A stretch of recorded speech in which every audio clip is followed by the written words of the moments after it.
นมอันนี้กับนมแม่สลับกันไปมาเขาบอกเลยหันอันดับหนึ่งหันนี่หวยแตกที่สุดหลังจากเขาไปเรียกไปงานมา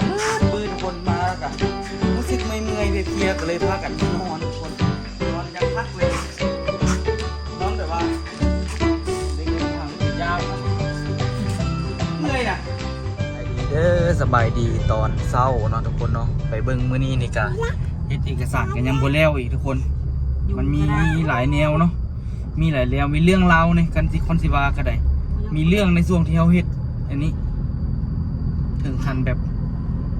เจ้าคอยเสื้อเลยเพราะว่าเขาเจ้าว่าเป็นปกสเมืองเซธานีเสื้ออันนี้มีเรื่องมันก็ต้อง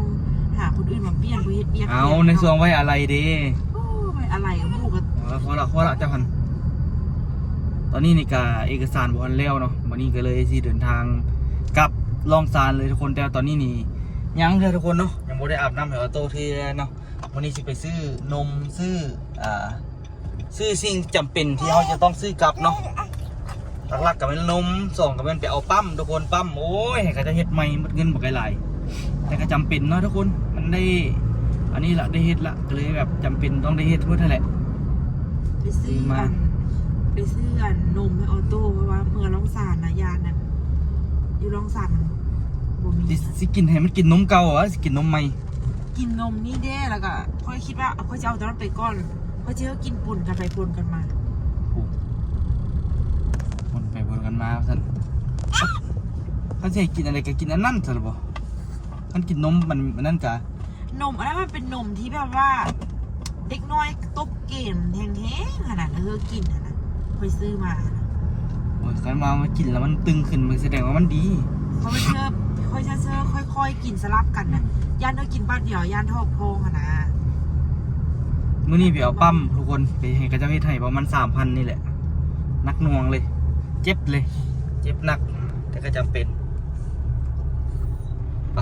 บางคนได้ขึ้นรถด้วยดีใจนะบนหัวตู้ดีใจเดี๋ยวเขาไปซื้อเครื่องทุกคนนักหน่วงเลยมาซื้อนมแต่ละเทื่อโอ้โหธรรมดาเลยเนาะอันนี้นี่น่าจะได้ซื้อตัวนี้ว่ะก็คือซื้อตัวนั่นแหละโกเลยทีแรกก็คือออโต้กินตัวนี้แล้วบัตรยูลองสารบูมีแล้วเลยเปลี่ยนให้กินตัวนี้มันราคากับบริต่างกันโอ้352กับ372 400,000ฮะ400,000แต่นี่สูตร2มันจะอ๋อ600 กรัมตอนได้ซื้อนมมาเพิ่มเนาะเสียว่าเจ้าสิเปลี่ยนนมละเดี๋ยวซื้อนมก่อนกินนมอันนี้กับนมแม่สลับกันไปมาซื้อไป2นึงสักซื้อ2เหรอเสียเวลาไม่ได้มาอีกสูตร2เนี่ยเขาต้องอายุเท่าไหร่วะสูตร2เป็นตอนเป็นน้อย6 เดือนถึง3 ปีเด้เขาก็ต้องได้สูตร2ละติจังว่านี่แหละนั่นแต่ก็กินแต่สูตร1ตลอดอันนี้เด็กน้อยแรกเกิดเขาต้องสูตร2แล้วอูสูตร2เนาะมากินข้าวอยู่ฟู้ดคอร์ทมาหวนคืนอดีตเคยมากินแต่เธอเดียวอยู่นี่เคยกินเท่าเดียวโอ้ไม่เราเคยกินแล้วคงซื้อบุอิ่มเคยเลยบุกินมาจะเธอเลยมันได้น้อยดีนิดหน่อยพูดมาหวนคืนอดีตอันนี้เป็นคณะเศรษฐศาสตร์แต่ว่าตอนอู้เฮียนเขาจะกำลังสร้างแล้วบริเฮียนตอนเขาเฮียนเขากำลังสร้างคือกันจบพร้อมกันแต่เขามาเบิ่งนี่ตะกี้ตอนนี้มหาลัยคือว่าเขาเป็นผู้ใหญ่ขนาดเพราะว่าเบิ่งตัวนี้หน้าเขาคืออ่อนใช่ป่ะตอนเราเรียนมหาลัยเขาคิดว่าเขาเป็นผู้ใหญ่เขาก็พูดนึ่งสิฮะนะแต่พอเดี๋ยวนี้เขาแบบเรียนจบมาโดนละเขาเหลียวเบิ่งผู้ใดกันหน้าตาเขาคือพูดน้อยแสดงว่าเขาเท่าหน้าผู้ใดกันยังละอ่อนอยู่ห้องเนี่ยเต็มของขายของกินนะแล้วคนนั่งนี่กันจนบุยบ้วนสินั่งนะเดี๋ยวเลี้ยวจ้อยค่อยบุคุ้มนิดหน่อยโทษกินข้าวขาหมูทุกคนบอกเลยอันนี้เป็นข้าวขาหมูที่ห่วยแตกที่สุดในชีวิตเคยกินข้าวขาหมูห่วยสักหนึ่งจากเถื่อน้ำจิ้มกับโบแซ่บโบเอิดยัง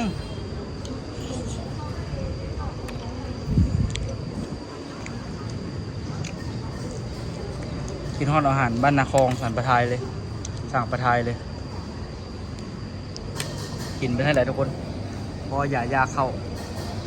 นั่นแหละก็คิดว่ากินซีนกับข้าวน้ำซุปนี่กับปั่นต้มน้ำล่าพอน้องใส่นิดนึงซีมไหม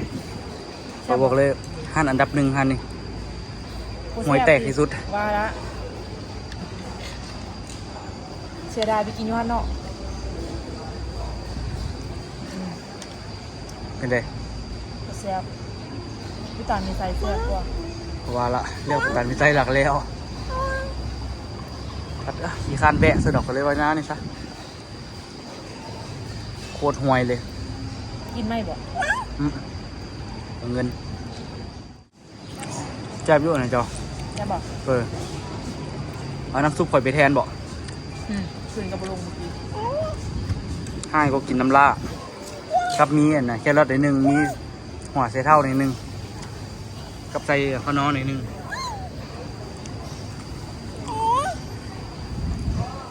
เปิดให้เด่น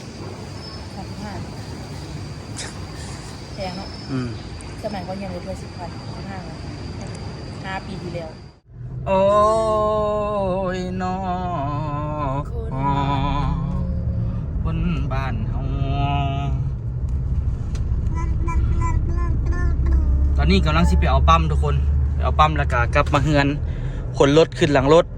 เก็บเครื่องเก็บของกราบเฮาร้านขายเครื่องเด็กน้อยอยู่นี่เนาะซอยว่าจะซอบ่เห็นเองไปแวะห้านจันศรีวิไลบ่ล่ะแวะไหมจะสิซื้อยังเด้ไปซื้ออันเครื่องอาบน้ำออโต้แล้วก็เสื้อซักผ้าออโต้แล้วยังอีกเบิ่งต่อเอ้าจะกินน้ำตีมาเครื่องนุ่งบ่ต้องซื้อเด้อซื้อแล้วหลายละไอ้ตั้มเอาให้กับบักหลายละเครื่องเขาซื้อมาอีกขาดแคลนแต่เงินเดี๋ยวนี้เอามาพิษบังเบิดทุกอันปั๊มกับโบแล้วปั๊มกับโบแล้วแต่ว่าเขาเจ้านัดวันทิศทุกคนนัดว่าซีนบอกว่ามาเอาปั๊มเป็นวันทิศเด้อแต่ว่าวันทิศตัวยังอยู่ไทยอยู่เนาะมื้อนี้จะวันจันทร์ละมาเอากันยังมาโบแล้วตัวสิกลับบ้านแล้วขอตัวสิแล้วเขาจะว่าย่าสนะเดียวแล้วกลับบ้านขอส่งให้เราไปจ่ายค่าส่งให้โอเคอยู่เลยเซ็ตออนะจากนอนแล้วนะนมกับบะหมี่หิวขนาดชีวิตนี่แหละสิออโต้น่ะให้เขาเบิ้งเอาอายเขาอายป้าบ่อายป้าบ่อายลุงบ่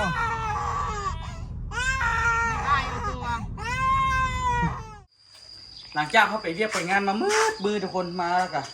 รู้สึกเมื่อยเพลียก็เลยพากันมานอนทุกคนนอนยังคักเลยนอนแบบว่าได้เงินบุหังเงินกับยามเนาะเมื่อยนะเมื่อยละตอนนี้นี่ก็ไปอัดแก๊สให้แม่เราตื่นขึ้นมาตัวก็ไปอัดแก๊สให้แม่ระวังแม่เอาลงก้อนตัวนั้นค่อยย่ามันเน่งแล้วมันสิตกถ้าตกแล้วมันจะเป็นอย่างแตกระเบิด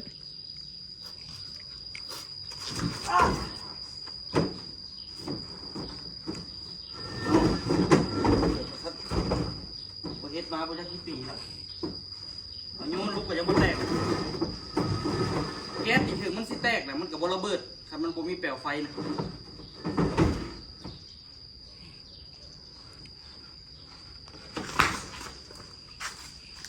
เจ็บขาเลยเมื่อวานนี่ไปตีดอกลงพิษทาเจ็บบนก้นนี่นะบนขาเลยบนกระดูกกันนะก้นนี่แหละ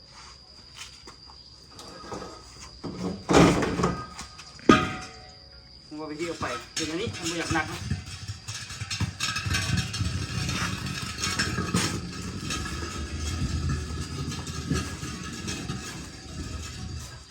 อาชีพเก่า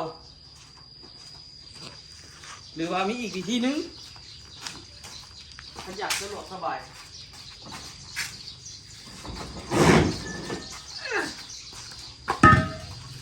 อันที่ว่าที่ขายแก๊สนี่ผมไม่ได้เงินหน่อยไม่เงินหลายเลยเป็นอย่างพ่อคือเสาไข่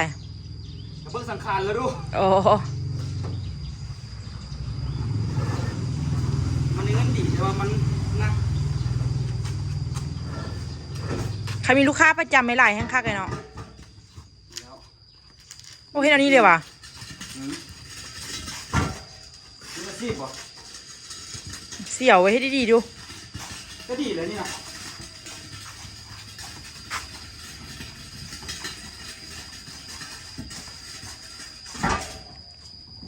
ครับป่ะเดี๋ยวไว้แล้วนี่ที่พาอู้ไปเรียกคนหนึ่งก่อนอยู่เวียงก็ได้ไปนั่นไปนี่ทุกคนเลยเบิดมือเป็นมู่ทีจังไหนก่อนมื้อนี้นี่กลับมาที่เริ่มผลเครื่องน้องไฟ มืออื่นแล้วออกเลยเนาะเอาไปนาทีท้าไอ้นี่เมื่อก่อน มึงก็มึงที่ถ่ายนี่มาพอดีนี่เอามาล่ะทุกพอดีฝากนะทุกคนเนาะที่ฝากรถเมื่อนำรถอันนี้เป็นรถของไม้ทุกตาแหละมาแต่ลองซานพุ่นราคามาแต่ลองซาน600,000 กีบทุกคนเลยรถอันนี้นะว้าแพงค่อยบ่ได้เงินค่อยอันนี้600,000 กีบค่อยก็ขี่มาใส่ตู้ก่อนขับรถบุกเก่งเนาะทุกคนเนาะก็เลยได้เอาใส่รถมา600,000ป้าที่เราเขาว่าคนกันเองเอา350,000พอละนต้นเนาะอันนี้นี่ก็มีรถแล้วก็มีเครื่องทุกตาที่จะต้องออกมาแล้วก็ตัวว่าสิเอาอ่ะนะมันมีพวกกันนะตัวที่ยืมทางแก๊สแม่ไปอันนึงแล้วสิจ่ายเงินค่าแก๊สไปแล้วบัดมารอบหน้านี่ก็สิเอาทางตัวโวอื่นมาทางตัวยูหุ่นมาเพื่อมาอันนะมาอัดใหม่แต่ว่าทางตัวนี้นี่เวลาไปเปลี่ยนบ่ได้ก็มันเป็นทางปตทเขาต้องรักษาไว้เอาไปเปลี่ยนทางอื่นบ่ได้แต่ว่าทางยูหุ่นกับทางเล้าแก๊สล่ะมันก็ไม่อยู่แต่มันก็บ่ดีทำทางอันนี้เอารถคันนี้รถทันต้นได้บอกไปวะ อันนี้รถต้นทุกคนเนาะอันนี้รถสมัยตัวยูหงสาพุ่นนะแปลงพักกำลังแจมเลยอยู่นี่เขาบอกได้เม็ดคลิปกินอันนี้อยู่นี่จะเคยเนาะกินอยู่กล้องเหมือนมากกล้วยเนาะคลิปอ่ะ ประเทศกินคลิปกินอยู่กล้องนี่ก็ได้อยู่แต่ต้องมียาอุดยุงผมมีนี่ตายเลยเอาโต้เนาะเอาโต้กลับมาเป็นผู้บ่าวเวียงจันทร์หูชื่อมันข่าวคุณบ่จ้าวะถึงน้ำประปาถึงน้ำประปาอยู่เวียงแล้วหนาวขึ้นเลยว่าหนาวขึ้นด้วยสั้นข่าวขึ้นเลยลูกอู้เป็นอะไรเลยทุกคนไหมมันบ่ตุ้ยจะเคยย้อนอันนี้นี่แหละไอ้สิหล่อนเอาโตอยู่ในห้องกะดีนอยู่ทุกคนเนาะห้องให้อยากออกมาลิ้นเดี๋ยวออกมานี่มิจีลีหุ่นนะเฮ้ยแต่มันสิตุ้ยน้ำเข่าตอนนี้มันออกกำลังกายตลอดเหงื่อหัวนี่บ่ให้เว้าแตกซะที่จริงเขาเจ้าว่าเด็กน้อยนี่จุดที่เหงื่อออกดีที่สุดเป็นหัวที่ว่าแต่เด็กน้อยเนาะเฮาก็ยังออกดีเนาะไม่นะไปเดี๋ยวมื้อนี้นี่สิไปพาอูไปเวียกนิดนึงก่อนเนาะนี่แปลงพักเฮาไปเบิ่งดูอูเฮามีพักอย่างนี้โอ้เล่นกับมีอูพอบุญเวลาลูกย่า2-3 มื้อเต็มไปเอาปั้นค่ะเขามีผักอย่างไรบ่มีหรอวะมีแต่ผักพวกนี้แหละเก็บไปซุปป้าบอกว่าพอจนแก้มเลยตัวแม่เลยพอได้ไหมพอดีเอามาแกงค่ะนะใช่พูดอ่ะเองฮ้อนไปฮ้อนว่ะเบิ่งดูผักอันนี้นี่ไปตาเอาเพราะว่าสิไปตลาดทุกคนสิไปซื้อเครื่องซื้อของมาเฮ็ดกินเฮ็ดซุปแม่กินผักหอมนี่คือที่ยังกินบ่ได้เถอะมันยังกุกน้อยอยู่บ่ได้เดี๋ยวต้องได้ซื้อเบิดเลยสิแหละทุกคนมาเวียงละอันใดก็เป็นเงินหมดขนาดพักอีเลิศซื้อกันยังเป็นเงินนะจะพูดหนีทิมบ่เทวานะอูเนาะ ตอนนี้ไปเฮ็ดเวียกแล้วทุกคนเนาะก็4:14 นาทีโอ้แต่ละมือบ่ได้อยู่บนเก่าเลยทุกคนมาเวียงนี่6 โมงมันยังบ่มืดนะเดี๋ยว6:30หมดแล้วจะมืดนะเบิ่งคือสิครึ้มๆมันล่าเลย6:30กับ7:00นถึงมืดอยู่ลาวเดี๋ยวนี้ไม่ใส่คือกันแหละยามนี้มานะมันก็มีบางบอลก็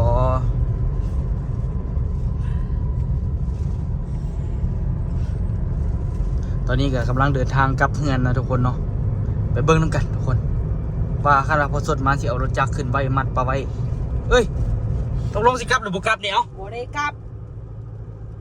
ไม่อยากบุกลับมันไปสวนก็ไปหาน้องเอาไว้กินป่ะ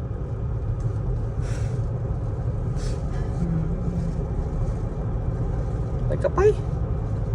อยากเห็นไปหาน้องเอาไว้กินวันนี้ก็ส่วนพอสดไปนำไปจะเครื่องมือหนึ่ง ส่วนไปเบิ้งลาดลาวไปเบิ้งนั่นเบิ้งนี่แล้วก็บัดเมืองก็ต้องไปทางนั้นมันจึงสะดวกคือกันก็ดีคือกัน เอาตัวเดี๋ยวยุ่งตัวยาวอ่ะนี่แหละก็เอาตัวไปนำมา เอาไปน้ำตัว เขาน้ำซักปากกับเอาตัวก็เอาไปยังไม่หนี ก็เฮ็ดแนวกินไปพร้อม ไอ้ของกินไปพอ ขณะยานบ่มีแก๊สก็เอาเตาแก๊สท่านไปอันนึง ไปกินน้อยไป เตาแก๊สน้อยไปคันจะเฮ็ดแกงนอกินอยู่หั่น บ่ได้เอาแกงนอนเลย คันบ่เฮ็ดกินแล้วก็แล้วไปอยู่เดี๋ยวมื้ออื่นส่วนพ่อไปก่อนมื้ออื่นพ่อคือสิวางละทุกคนตอนนี้นี่ก็ไปตลาดมานะทุกคนไปได้เฮ็ดเพาะมา เป็นว่าฝ้าย100,000 100,000 100 กว่าบาท แล้วก็มีผักแล้วก็มีซีนนะทุกคนหลายแนวอยู่เฮ็ดคือไม่สุกกันเด้คันว่านะเฮ็ดกินบ่หมดแล้วเอาไว้ทานแข็งปะไว้ 2-3 เดือนก็ยังกินได้อยู่ จะว่ามันแกงหมดบ่ บ่หมดคะแนนฮอดครึ่งแล้วแม่บัดใส่ผักใส่มีใส่อันนั้นอันนี้มันก็บ่ได้หลายละเฮ็ดอันนี้ เก็บผักพ่อเลย กะว่าสิได้เฮ็ดแม่กินเนาะ พ่อยอีกละ ยุ่งขนาดทุกคนเอ้ยเพราะว่าเฮานี่มันต้องได้เอาลูกนะลูกบ่ได้อุ้มบ่ได้เจียตอนนี้ก็พัดสิถ่ายคลิปบ่ได้เนาะบ่มีไผอยู่เฮือนเลยทุกคนคันว่ามีคนอยู่เฮือนนี่ฝากได้คันมีพอสดอยู่ฝากพอสดไว้ แต่นี่พอสดกับบ่อยู่เนาะใครอยู่ดอกอยู่นี่ก็พอมีพักให้กินแน่แต่พออีตูบ่มีไปเอาแนวไปปลูกบ่โอ้ เอาก็เอาไว้เอาอัน เอาแกนน้ำพอสด เอาเกี้ยนเดี๋ยวเอาเป็นอันอันเดียวก็ เป็นต้นตอนนี้ดีกว่า ต้น เอาเป็นต้นแล้วใส่เป็นนั่นใส่เบ้าไปเลยว่ะได้กินไวเนาะได้กินตลอดทุกคนพักอีตูก็ได้เบิ่งเป็นอันนี้ละล่าได้มันฮ้อนเลยนี่ ไอ้เงินตัวยั่วยังคาดว่าอีตู้บ่ได้เลย ต้องมีตลอดผักอีตูเพราะว่ามักเฮ็ดอ้อเฮ็ดแกงกินบัดอยู่หุ่น ราคาพวกหอยพวกอันเดียวยู่อันตลาดลาวกับรองสารน่ะบ่ต่างกันจะสิต่างในนึงอยู่รองสารที่สดก่อนได้ยินเขาหั่นแหละ ลองซานสดกว่า อืม ลองซานสดกว่าอีก อันนี้เขาเอาไปค้างคืนหลายได้หันตัว โอ้ จ้อย ข่อย เด้อ ข่อยว่าสดละ เพราะว่ามันจ้อยหันหอยค่อยเบิ่งกับหู โอ้หอยวะข่อยละคิดว่าเป็นกุ้ง บ่ค่อยว่าราคาอันพวกหอยพวกอันเดียวกันนะรองสารกับอันนี้ซ้ำกัน แต่ว่ามันต่างที่แปลว่ายู่ ลองซานสดกว่าแท้คันเป็นหอยข่อยคิดว่าจะว่าเป็นกุ้งซะดอก บ่เขาที่อันจะกินได้ก่อนเฮ็ดแกงหอยเนาะเฮ็ดแกงอัน แกงเฮ็ดเพาะ แกงเฮ็ดเพาะอันนี้เขา กัดใส่ไปแล้วมันแตกเตาะเจาะ แล้ว ผู้ ก็ สาวกินแล้วมากินเมาะเมาะ เจ้ามันสิปิ้งแล้วก็เฮ็ดอันหั่นซีนแล้วก็ปิ้งกุ้งเลยเนาะเขาไปส่งออนไลน์ อืม บริการนักกินหน้าบ้านนี่เนาะ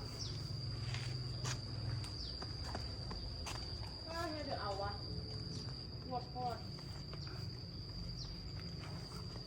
มื้อนี้วันอังคารน่ะมื้อนี้ วันจันทร์ จันทร์วะฮ่าเมื่อยเด้เนาะเมื่อยใจจักเฮ็ดอันใดตัวเฮ็ดอันใดเมื่อยนะมาเฮ็ดเอกสารนี่นะทุกคนตัวมาบ่ได้มาถ่าละล่าทุกคนตัวมาถ่าเอกสารเนาะอยากไปลองซานอยู่ลองซานมันมีเวียกให้เฮ็ดหลายเธอมานี่ก็มีกันบ่ได้อยู่ล่าก็ทุกคนแต่ละมื้อเวียกบางเวียกเขาก็บ่ได้บอกทุกคนซื่อๆบ่แม่นว่าเขาสิอยู่ล่าตลอดเขาไปเวียกเขาก็บ่ได้บอกซื่อๆมื้อนี้ตัวเฮ็ดไว้คักๆแรงมาแล้วมันงามเลยอยู่นี่บางทีสิซื้อไปไว้ลองซานจักอันก่อนไปไว้หน้าห้านนะโอ้ ซื้ออย่าง ซื้อดอกไฟแบบนี้นะไปไว้หน้าห้านก็ดีคือกันถ้าเอาอย่าง บวก คักแท้ใส่อันไหนแกงเห็ดเพาะในใส่บวบในใส่อันนี้ไง เดี๋ยวเอาโบได้นะ เป็นอย่างก็เอาบ่ได้ค่อยเอาได้อยู่ฮันอันนี้ไงกินได้สบะ บอสองอันน้อยๆเดี๋ยวเอาไปปอกเจอเดี๋ยวอยู่ในตู้เย็นก็มีแม่เก็บไว้ก็พอเก็บไว้ นั่นมันบ่สดปะ คุณนะป้อเถิงผมก็เต็มมัน นี่มันคือขึ้นไปเทิงพี่ลึกเลยวะเนาะ พอ หมักบวบอันนี้มันบ่คือหมักบวบเขาตัวคือกันวะ โอ้คือโอ้เนี่ยหมกบวบเป็นเอาตัวโอ้นี่เขียงเสียมันเลยเนาะ แล้วแต่เด้อกูอยากเข้าไปหลายนะยุงนะยานมันสิกัดออโต้ เดี๋ยวเขาอยากไปเอาใบยานาเลย ให้เราได้ก็ไปเอากระแจไข่หัวแล้วก็ออกไปเก็บเอา รู้สึกอะไรกัน กระแจก็อยู่รถสละบ่ซาเกให้บอกให้กินหญ้า ฮะออโต้ให้เลยออโต้ เอาตัวให้สเก เอ้ยสเกใครบอกให้กินหญ้าตัวให้แล้วนี่นะให้ไหมออโต้ใครบอกให้กินหญ้าฮะอีกเกษตรอีอ้วนมากับคนอ้วนเลยทุกคนเนาะอ้วนคือเจ้าของมันเลย ว่าคือไม่ซุก ได้อยู่ ซุกเห็นคลิปที่ไม่ซุกจีหายไป ใส่หัวสีไข่น้ำเลยเอาไว้เอาเพื่อนไหมหัวสีไข่แซ่บก่อนเวลาใส่น้ำกระไดรอเก็บผักกินในสวนนี่แหละทุกคนไปเฮ็ดกินเนาะ นอกข้าเอางามได้งามเลย มักใส่คาน้ำบ่ เอาไปใส่ข้าเนี่ยบอกแกงเห็ด บ่เอาใส่อันหัวสีไข่ในใส่ขิงในคันมีขิงนะ พุดเอา ป้าบุญพระคืนไปตัว เหงื่อแตกยาวๆทุกคนเอ้ยพ่อแม่พี่น้อง เฮ็ดออกเดี๋ยวว่าเฮ็ดสายเบื่อที่หา ใส่ ดูต้นอะไรนี่สายเบื่อ ใส่ นี่ โอ้ยอันเดียวนึง ได้พักคืนพ่อกับแม่จงไว้เสื้อออนไลน์ เอามาได้ใส่โอ้เองวะ ออกเองนะแม่ก็จงไว้ พักขึ้นกับมีอันใดก็มีทุกคนอยู่เฮือนในกระไดโกบหมกม่วงเนาะโกบหมกม่วงมีต้นอยู่แล้วต้นสมพอทุกคนอันนี้แม่เอาสักเกเอ้ยมากัดออโต้เด้อออโต้ขี่ให้เนี่ยมาเอาออโต้แน่อยู่หน้าเฮือนกับมีขิงมีอย่างอีกปลูกปลูกแต่ดอกไม้นะทุกคนเลยอยู่นี่มีขิงโอ้ผัดลมแห้งดิเว้ยมีขิงมีหัวสีไข่มีโหระพามีอันนะพักอย่างกับโอนี่ลืมละพักใส่ต้มไก่นี่นะ อ๋อ ใบนี่นะ เซนารี เซนารี่เนาะมีขิงมีก้มมะเขือแต่ก็มีดอกไม้นำอันนี้อยู่หน้าเฮือนเลยทุกคนเราตั้งจงไว้ปลูกนั้นปลูกนี่เขาเจ้าไก่เฮือนพอสดมากเขาเจ้าก็ว่าโอ้ยเฮือนพอสดอีกคักคนว่ามีแล้วปลูกหลายมีแนวอันนั้นหลาย ถ้าเรามีดินหลายที่ลงสาอะไรให้ปลูกเนาะ แมนนี่อ่างแกดมันแล้วก็มีอันนี้เอาไปขายอยู่ลองซานคนมักแห้งแต่ตัวนี้นี่ซันเลิศดินี่ของดีดินี่ แพงก็ แพงกว่าเก่าประมาณสองเท่ากลัวาอีก2 เท่ากลัวาอีกเด้อย่าเข้าไปเก็บใบยานางอยู่นอกนะทุกคนเนาะพาเอาโจ้ไปเก็บใบยานางว่าโจ้อยากเลาะมันบ่อยากอยู่เฮือนว่าโตอยากเลาะมันบ่อยากอยู่เฮือนมันบ่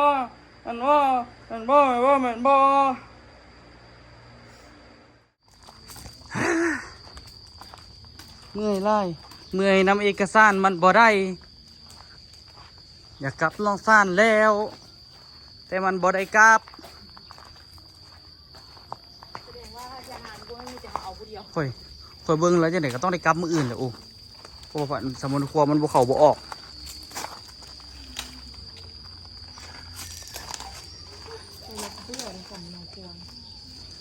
เพราะว่ามันมีปัญหานะทุกคน มีปัญหาดอก นี่ก็ได้มีปัญหาที่แบบว่านะมันต้องได้แก้นะทุกคนเนาะมีปัญหาอยู่ของการนั่นแหละ ย่าเขาบอกว่าเธอ มันเลยบ่ได้จักเทื่อนะทุกคนเสียเวลาอยู่นี่โดนเติบละมันเป็นอาทิตย์ละเอามาอยู่นี่นะอยากกลับไปเบิ้งห้านเบิ้งอย่างกะแต่ว่าเบิ้งกับบ่ได้ความหมายดอกเขาจะไหนเขาก็จ้างเขาอยู่ดีทุกคนเด้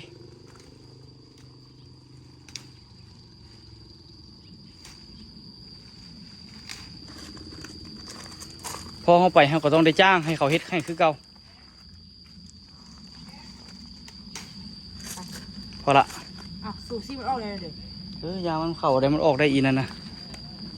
เอาไปค่านี้น้ำยานางคุ้น